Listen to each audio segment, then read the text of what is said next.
নমস্কার, আমার নাম শরণ্যা সিনহা। আমি কবি সুজান মিটির লেখা কবিতা ইচ্ছে বুঝো আবৃত্তি করব। পঞ্চমীতে নতুন জামা, ষষ্ঠীর দিন বাদ, পুজোর সাজে সাজুক রামু আমার বড় সাধ। সপ্তমীতে ঢাকের কাঠি, শিউলি ফুলের বাস, রামও জানে নতুন মানেই দুর্গা পুজোর মাস।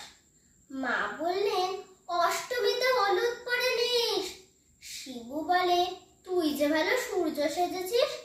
নবমীতে রবি রাঙা একটা জামা নিয়ে চুপি চুপি রেখে এলাম শিবুর ঘরে গিয়ে। পুজোর বিকেল রঙিন হলো, শিবুর মুখে হাসি, খুশির রেখায় বিষাদ মুছে ভালোবাসা বাসি।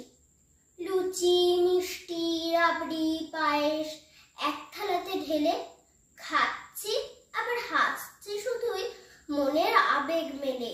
বাবা বলছেন আরো খা, নে না তোরা আরো।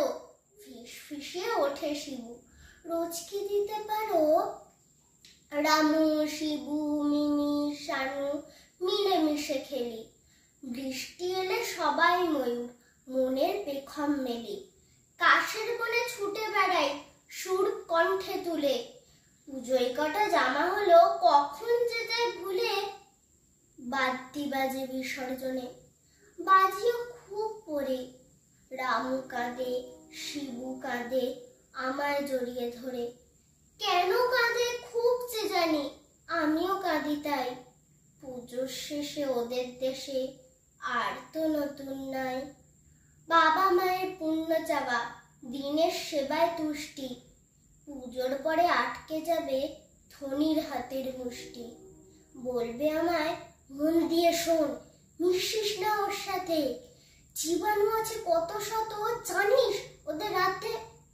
চুপ করে যাই আমি তখন, খেলা বলার যন্ত্র, হৃদয় শেখায় জপ করে যা ভালোবাসার মন্ত্র। বড় হয়েও এমনি করেই বুকে ওদের নিস, দেখবি তখন তুই আর রামু একই হয়েছিস। সারা বছর অঞ্জলি দিই, মাকে মনে ডাকি, রামু শিবু আমরা যেন এক আদরে থাকি। নমস্কার।